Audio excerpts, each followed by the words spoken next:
찬송하시겠습니다. 찬송가 93장입니다.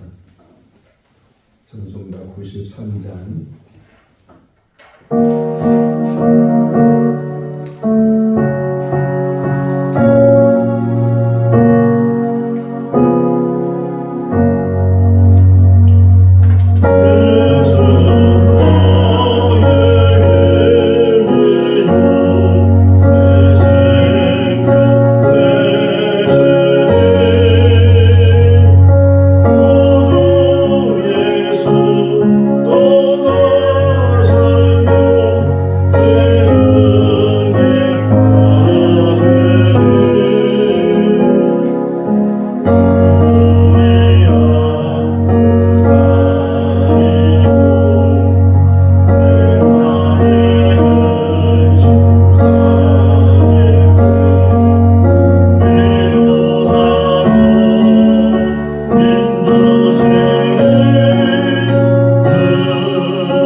마가복음 11장 27절에서 12장 12절 말씀입니다.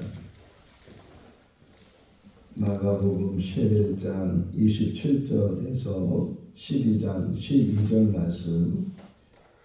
그들이 다시 예루살렘에 들어가니라. 예수께서 성전에서 거느실 때에 대제사장들과 서기관들과 장로들이 나와 이르되 무슨 권능으로 이런 일을 하느냐? 누가 이런 일을 할 권위를 주었느냐? 예수께서 이르시되 나도 한 말을 너희에게 물으리니 대답하라. 그리하면 나도 무슨 권위로 이런 일을 하는지 이르리라. 여호와의 세례가 하늘로부터냐 사람으로부터냐? 내게 대답하라. 그들이 서로 의논하여 이르되 만일 하늘로부터라면 어찌하여 그를 믿지 아니하였느냐 할 것이니 그러면 사람으로부터라 할까 하였으나 모든 사람이 요한을 참 선지자로 여김으로 그들의 백성을 두려워하는 자라. 이 예수께 대답하여 이르되 우리가 알지 못하노라 하니 예수께서 이르시되 나도 무슨 권위로 이런 일을 하는지 너희에게 이르지 아니하리라 하시니라. 예수께서 비유로 그들에게 말씀하시되 한 사람이 포도원을 만들어 산을 다리로 두르고 즉 짜는 틀을 만들고 망대를 지어서 농부들에게 세로 주고 타국에 받더니 때가 이르매 농부들에게 포도원 소출 얼마를 받으려고 한 종을 보내니 그들이 종을 잡아 심히 때리고 거저 보내거늘 다시 다른 종을 보내니 그의 머리에 상처를 내고 능욕하였거늘 또 다른 종을 보내니 그들이 그를 죽이고 또 그 외에 많은 종들도 더러는 때리고 더러는 죽인지라. 이제 한 사람이 남았으니 곧 그가 사랑하는 아들이라. 최후로 이를 보내며 이르되 내 아들은 존대하리라 하였더니 그 농부들이 서로 말하되 이는 상속자니 자 죽이자. 그러면 그 유산이 우리 것이 되리라 하고 이에 잡아 죽여 포도원 밖에 내던졌느니라. 포도원 주인이 어떻게 하겠느냐. 와서 그 농부들을 진멸하고 포도원을 다른 사람들에게 주리라. 너희가 성경에 건축자들이 버린 돌이 모퉁이의 머릿돌이 되었나니 이것은 주로 말미암아 너희 것이요 우리 눈에 놀랍도다. 하늘 일광 보지도 못하느냐 하시니라. 같이요. 그들이 예수의 이 비유가 자기들을 가리켜 말씀하신 줄 알고 작고다 하되 무리를 두려워하여 예수를 두고 가니라. 아멘. 할렐루야. 교회에 이제 그 담임 목사님이 은퇴를 하든지 아니면 각별스럽게 다른 곳으로 옮겨 가시든지 그러게 되면 이제 후임 목사를 청빙을 하게 됩니다. 근데 교회 사이즈별로 뭐 한 몇십 명 모이는 교회, 몇백 명 모이는 교회, 몇천 명 모이는 교회 또는 몇만 명 모이는 교회, 교회 사이즈별로 이렇게 후임 목사 청빙하는 그 청빙 내용을 보면 달라요. 물론 목사님을 모시는 건데 그런데 흔히 말하는 큰 교회, 흔히 말하는 대형 교회에 담임 목사님을 청빙하는 공고를 이렇게 보면 뭐 1차, 2차, 3차, 심지어는 4차, 5차까지 이렇게 해서 굉장히 까다롭게 그리고 그 자격 요건을 보게 되면 그냥 누구나 낼 수 있는 그런 청빙 자격이 아니고 정말 특별한 사람들만 낼 수 있도록 그 중에 하나가 뭐 박사 학위를 가지고 있느냐 심지어는 어느 서울에 있는 대형 교회에서는 그 담임 목사 청빙을 하면서 동시 통역자들 이렇게 동시 통역 그러니까 영어로 이게 누가 말하면 그 말을 성도들한테 통역할 수 있는 그런 사람을 이제 뽑고자 이렇게 자격 요건에 두기도 했다. 그래서 어느 누가 농담으로 절대로 예수님은 안 될 거다. 그렇게 이야기를 하기도 해요.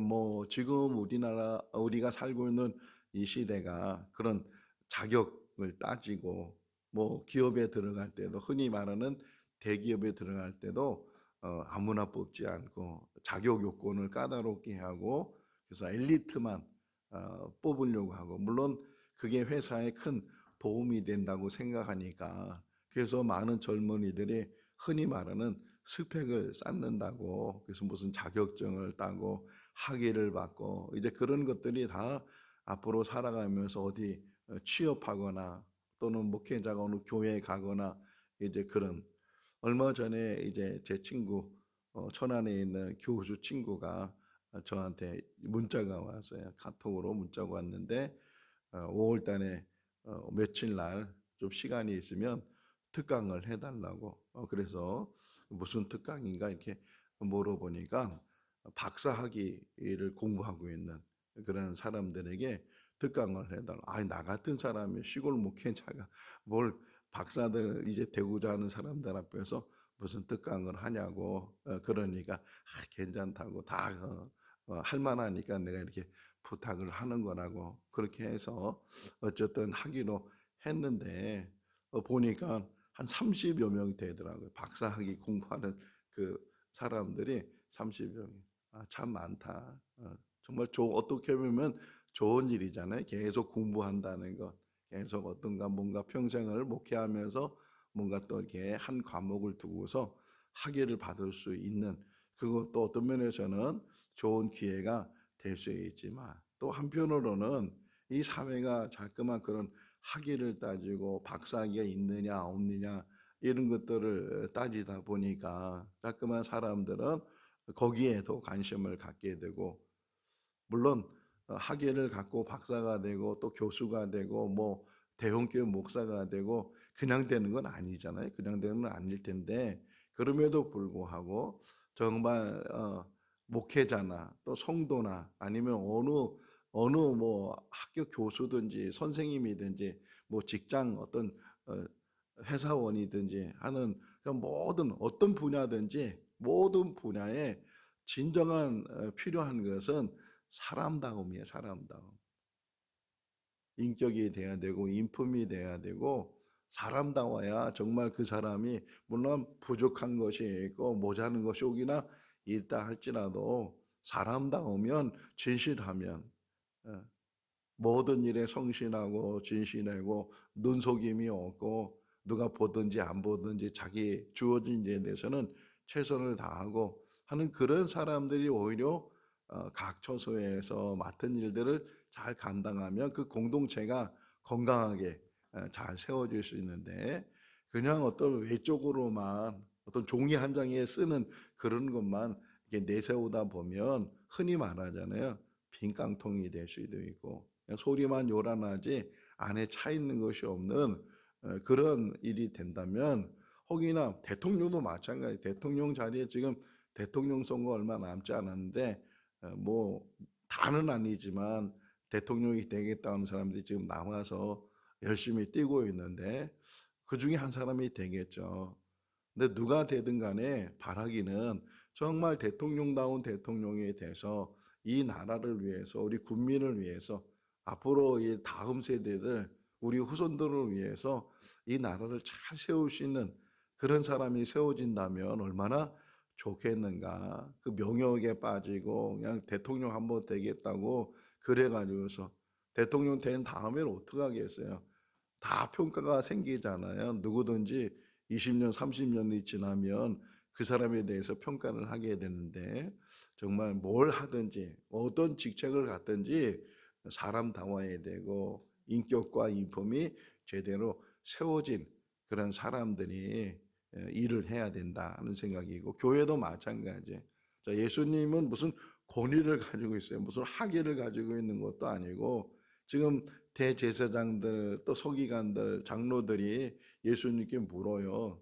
무슨 권위를 가지고 또 왜 이런 일을 어떤 권위 때문에 이런 일을 하냐고 이렇게 물었단 말이에요. 자기들은 권위가 있다는 게 다 인정받았고 다 제사장으로 취임하라고 이렇게 자기들은 세상 사람들한테 인정받은 사람인데 너는 무슨 권위를 가지고 이런 일들을 하느냐 이렇게 물었단 말이에요. 그때 예수님께서 오히려 대답해 주기 전에 나도 한 가지 묻겠다. 그것을 대답하면 내가 무슨 권위를 가지고 이 일을 하는지를 나도 말해 주겠다. 그러면서 세례 요한은 어떤 권위를 세례 요한은 하나님이 보낸 사람이냐 아니면 사람들이 세운 사람이냐 이렇게 물었어요. 그래서 자기들이 의논했다 그러잖아요. 여기 31절 말씀에 보니까 자기들끼리 의논을 했어요. 그들이 세례 요한에 대해서도 무시하잖아요. 무시하고 그럼에도 불구하고 또 많은 국민들이 많은 백성들이 세례 요한을 하나님이 보낸 선지자라고 인정을 하고 지금은 세례 요한은 없잖아요. 세례 요한은 벌써 헤롯에 의해서 죽임을 당했지만 죽은 후에도 많은 사람들에 의해서 세례 요한은 선지자였다. 하나님이 보낸 사람이었다. 이거를 계속 말하고 인정하고 그런 상황 속에서 이들이 지금 이제 딜레마에 빠졌어요. 하늘에서 보낸 하나님이 보낸 사람이라면 세례요한을 믿지 않는 자기들이 또 책을 잡힐 수도 있고 또 아니라고 하면 지금 국민들은 백성들은 다 그렇게 알고 있는데 오히려 밀란이 일어날 수도 있고 백성들의 마음을 상하게 할 수도 있으니까 오히려 원래는 예수님의 책을 잡으려고 여기 나오잖아요. 여기 책을 잡으려고 그렇게 질문을 했는데 그런데 오히려 자기들이 책을 잡힐 것처럼 그러니까 그들이 대답하기를 우리는 모르겠다. 하나님이 보낸 사람이라고 말도 하지 않고 또 사람이 세운 사람을 말도 하지 않고 우리는 모르겠다.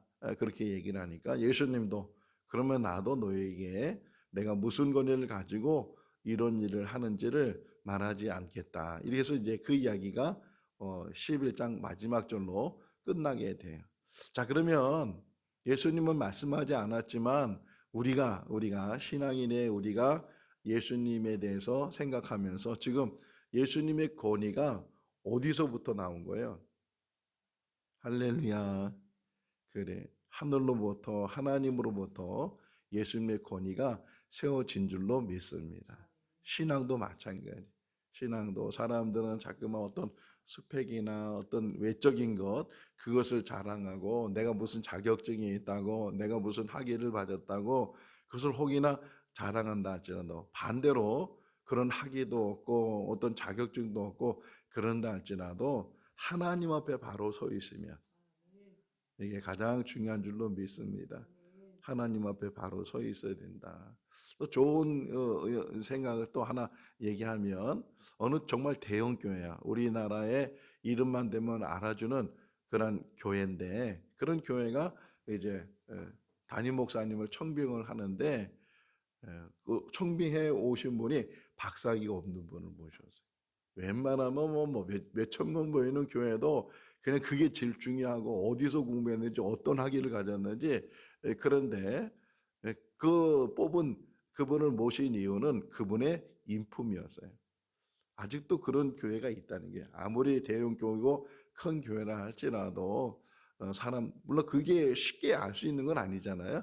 쉽게 그게 다 드러나면 아 저분은 정말 댐댐이가 돼 있는 분이구나 하는 것을 알 수 있지만 그러지 못하는 그러니까 뭐 그거 갖고 사람을 평가하고 따지고 뭐 와서 설교 좀 해봐라 설교하는 거 들어보고 뭐 이래 가지고서 사람을 뽑는데 그렇지 않고 그분이 무슨 학위가 있든 없든 그분에 대해서 인정하고 그분의 인품을 인정해주는 그런 일도 없지 않아 있었는데 신앙도 마찬가지. 돈이 많고 많이 배우고 그것으로 우리의 평가나 우리가 판단하는 것이 아니고 정말 진실되는지 하나님 앞에 바로 서 있는지 제가 늘 새벽마다 이게 먼저 와서 기도하는 건 그냥 정말 그것만 기도해요. 하나님 앞에 정직한 자 되게 해달라고 하나님 앞에 진실된 자 되게 해달라고 그게 저의 기도의 전부예요. 왜 제가 너무 거짓되고 너무 위선적이고 그냥 외적으로만 자꾸만 거기에 관심을 갖고 그런 모습들을 보면서 참 어떤 면에서는 제 자신을 볼 때 참 가증하다 위선적이다 이런 생각을 늘 갖게 되는데 하나님 앞에 정직한 것 하나님 앞에 진실된 것 그것만큼 귀한 일이 어디 있겠느냐. 우리 모든 성도들도 마찬가지. 예수님의 권위는 어떤 학위적인 것이 아니고 세상적인 요즘 다시 한번 보시면 그 대제사장들이 누구를 무서워한 거예요? 사람을 무서워했다. 32절 말씀 한번 읽어볼까요? 그러면 사람으로부터 날까 하였으나 모든 사람이 그들이 백성을 두려워하느니라.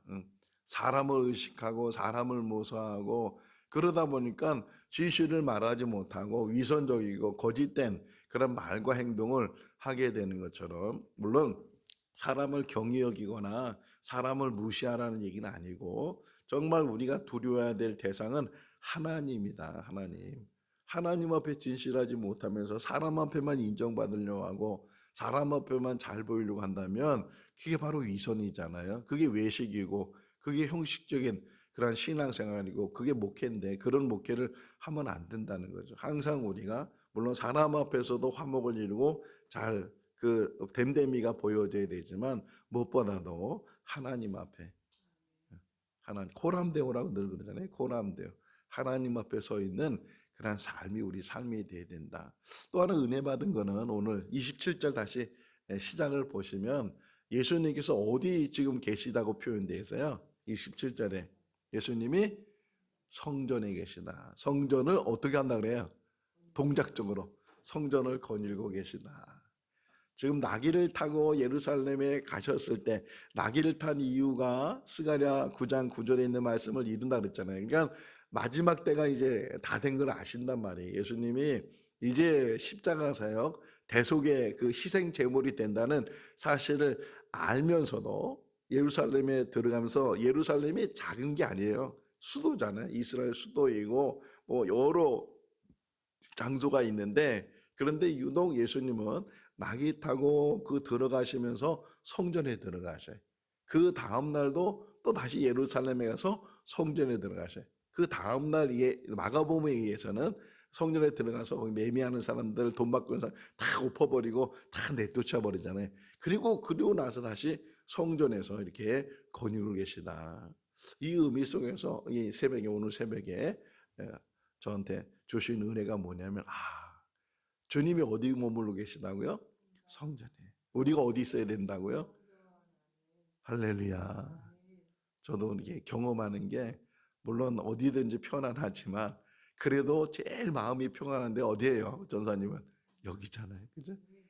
여기 안에 있을 때 물론 세상의 근심 걱정 다 우리가 짊어지고 가는 인생이지만 그럼에도 불구하고 이렇게 앉아 있을 때 눈을 감았을 때 하나님을 부르짖었을 때 그 하나님과 가까이 갈 수 있는 것이 얼마나 우리에게 큰 은혜. 이것이 가장 우리에게 귀한 자리고 행복한 자리고 기쁨의 자리고 즐거움의 자리고 더 하나 중요한 거는 예수님이 어디 계셨다고요? 성전에 계셨다고 그랬잖아요. 우리가 곧 성전이면 예수님은 어디 계신 거야? 우리 안에 계시잖아요. 우리 안에 거느리시고 계시고 우리가 함께 동행해 주시고 그러니까 예수님과 함께 사는 삶이 우리 삶이 돼야 된다. 아니야. 성전 중심, 교회 중심일 뿐만 아니라 내가 성전이 돼서 내가 하나님의 거룩한 전이 돼서 성령이 임하시고 예수님이 임하시고 하나님이 임하시고 하나님의 말씀이 임하시고 정말 하나님 안에서 늘 은혜가 충만한 그런 삶이 우리 삶이 돼야 되겠다. 그런 묵상을 하게 되세요. 그러면서 12장에는 비유로 말씀하셨다 그러잖아요. 비유로. 자, 그러면 질문 하나 해볼게요. 이 비유를 예수님께서는 미리 다 준비해서 그래서 이 말씀을 하셨을까요? 아니면 갑작스럽게 이 말씀을 하셨을까요? 우리 목사님들이 이렇게 설교할 때 그냥 막 하는 거예요? 아니면 미리 원고가 있어서 그거 가지고 하는 거예요? 다 미리 준비해서 이렇게 하잖아요. 물론 그게 나쁜 게 아니에요. 그렇게 하잖아요. 근데 주님은 그때그때마다 미리 준비된 것도 아닌데 그때그때마다 적절한 이야기를 하시는 거예요. 그러니까 비유 이야기는 대부분 비유는 예수님이 만드신 이야기예요. 그러니까 이게 유래된 이야기라기보다는 어디 있었던 이야기라기보다는 그때 다시 말하면 제가 이게 11장 12장 엮어놨잖아요. 11장 12장 엮어놓은 이유가 지금 그 권위에 대한 이야기 속에서 예수님이 하고 싶은 말씀을 비유를 통해서 말씀하신. 자, 12장 12절은 먼저 보세요. 끝부분을 보세요. 12장 12절 읽어볼까요? 그들이 예수의 이 비유가 자기들을 가리켜 잡고자 하되 무리를 두려워하여 예수를 두고 가니라. 예수님의 비유로 다 말씀하고 나니까 그 비유가 누구를 대상으로 했다고 느꼈던 거예요. 자기들에 대한 책망, 자기들에 대한 그런 비유의 이야기를 지금 예수님이 하셨다 이렇게 생각하고 있는데 물론 그들에게 교훈을 주기 위해서 이런 말씀을 하셨지만 더불어서 예를 들면 요한복음 3장에 니고데모가 예수님을 찾아와서 대화를 나누는데 그때 예수님이 거듭남에 대한 이야기를 하잖아요. 사람이 거듭나지 않으면 하나님 나라를 볼 수 없고 물과 성령으로 거듭나야 하나님 나라에 들어갈 수 있다. 이렇게 니고데모에게 니고데모 예수님의 대화이지만 이것이 우리에게 큰 어떤 그 가르침을 주고 거듭나야 되고 중생해야 되고 그래야 하나님의 나라에 들어갈 수 있음을 깨닫는 것처럼 지금 이 대제사장이나 어떤 서기관 장로들과 대화 속에서 예수님이 또 이렇게 비유로 말씀하시면서 이 이야기를 그들 대상으로 하지만 그 이야기를 통해서 우리에게도 큰 교훈과 깨달음이 되는 거다. 그러면서 간단하게 좀 설명을 하면 포도원 주인이에요. 포도원 12장 1절을 보면 포도원 주인이 다 만들어놔요.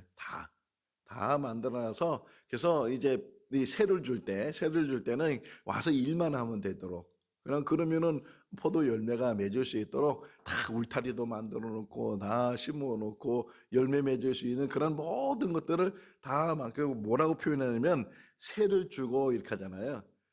그걸 완전히 준 게 아니고 잠깐 맡기는 거죠. 세를 줬다는 거는 제가 첫 목회지에 갔는데 어느 날 11월쯤인가 12월쯤인가 계세요 그러더라고요. 바로 교회하고 사택이 붙어 있었는데 계세요. 그래서 누군가 모르게 낯선 사람이 온 거예요.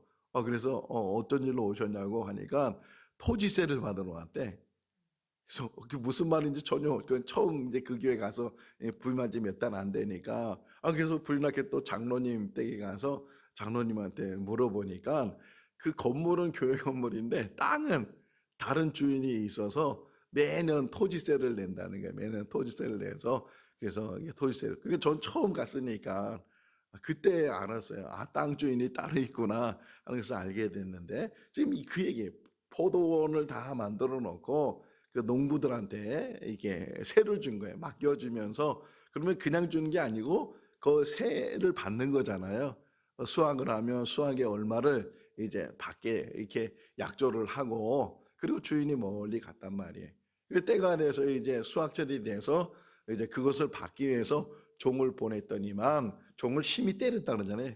안 주려고 때리고 심지어는 이제 죽이기도 하고 그래가지고서 몇 번씩 종을 보냈는데도 그들이 안 주려고 그렇게 자기 것처럼 그렇게 해서 마지막 이제 7절에 보게 되면 상속자를 보냈는데 뭐라고 표현해요? 먼저 6절을 보면 사랑하는 아들 이렇게 표현되어 있잖아요.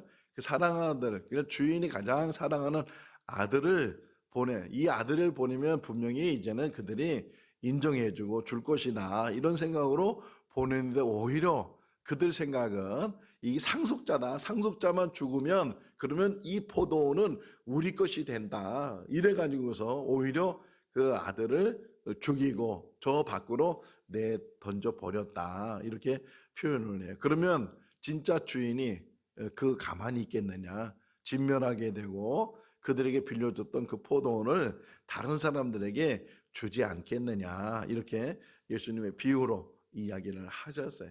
그러니까 그 얘기를 들으니까 이 사람들이 또 머리가 좋은가 보죠. 그 비유의 이야기를 알았단 말이에요. 자기들을 가리키는 것을 알게 되고 그래서 예수님을 잡으려고 그랬다가 사람들로 인해서 예수님을 잡지 못했다 이렇게 얘기를 하고 있어요. 그럼 우리들에게 주는 교훈이 뭐냐? 우리도 똑같아요.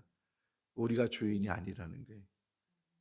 우리는 그래서 우리 흔히 배우잖아요. 청직이다 그러잖아요. 청직의 의미는 뭐예요? 주인이 아닌데 주인이 맡겨준 것 가지고 잠시 그것을 사용하는 건데 그냥 막 사용하는 흥청망청 사용하는 것이 하는 거고 정말 잘 사용해야 된다. 남기며 사용해야 된다 하는 오늘 새벽에도 다시 이 말씀을 묵상하면서 제 인생이 앞으로 얼마나 더 살지는 몰라요. 아무도 모르잖아요.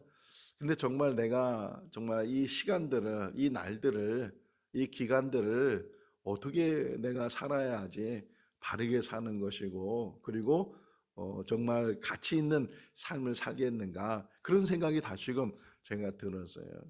우리 각자에게 주어진 시간들이 많은 것 같아도 우리가 하다 보면 그거 다 모래시계 같아. 모래시계를 이렇게 세워두면 처음에는 뭐 조금 내려가는 것 같고 위에는 많이 있는 것 같고 근데 어느덧 보다 보면 절반 이상이 아니면은 다 이제 얼마 몇 개 안. 근데 그 모래시계 보셨잖아요. 처음에 볼 때는 얼마나 천천히 내려가는지 몰라. 똑같이 내려가는 건데 그런데 얼마 남지 할 때는요. 얼마나 속도가 빠른지 슉 내려가요. 그거 볼 때마다 인생을 그렇게 생각해 인생. 오늘도 아침에 새벽에 일어나서 치약을 짜면서도 이게 지금은 많은 것 같은데 짜다 보면 금방 이게 치약이 다 떨어지게 되고 그게 인생인데 그 인생을 우리가 깨닫지 못하고 그냥 흥청망청 돈 쓰듯이 우리 시간을 그렇게 흥청망청 쓰면서 우리가 살아갈 때 얼마나 많이 있는가. 분명히 뭐라 해? 열매를 달라거든요. 열매. 주인이 열매를 달라고. 우리 어제 새벽에도 같이 묵상했잖아요. 잎은 무성한데 열매가 없을 때 그 나무가 말라버린 것처럼 우리 인생 속에서 정말 하나님이 원하시는 그런 열매가 어떤 열매인지 그 열매를 맺으면서 가치 있는 삶을 사는 우리의 삶이 될 수 있기를 주님의 이름으로 축원합니다. 기도하겠습니다. 사랑이 많으신 하나님 아버지, 오늘도 새날 주시고 생명 주시고 또 주님의 전에서 하루를 시작할 수 있도록 은혜를 베풀어 주신 것 감사합니다. 하나님 아버지, 우리가 있어야 될 자리가 어디인지를 깨닫는 지혜를 덧입혀 주시고 주님 안에 거할 수 있도록 늘 주의 성전 안에 또 주님과 동행하는 삶이 되게 하여 주시옵소서. 오늘 이 새벽에도 주님 오시옵소서. 우리 마음에 오시옵소서. 좌정하여 주시옵소서. 우리와 함께하여 주시옵소서. 오직 예수, 오직 예수, 오직 우리의 삶은 예수밖에 없음을 고백하며 예수님과 동행하는 귀하고 복된 삶이 되게 하여 주시옵소서. 우리의 한 시간, 우리의 하루, 우리의 한 달이 얼마나 귀한지 모릅니다. 다시 돌아오는 시간 속에 살고 있으면서도 우리는 이 시간에 값진 것을 깨닫지 못하고 제대로 감당하지 못하면서 흘려보낼 때가 많이 있습니다. 지혜를 더하여 주셔서 오늘 하루의 삶도 또 이 남은 4월달의 삶도 2025년의 삶도 값 있는 삶이 되게 하시고 열매 맺는 삶이 되게 하여 주시옵소서. 주 안에서 평강이 이루어지는 복된 날이 되게 하여 주시기를 간절히 바라옵고 예수 그리스도 이름으로 기도하옵나이다. 아멘. 마쳤습니다. 자유롭게 기도하시기 바랍니다.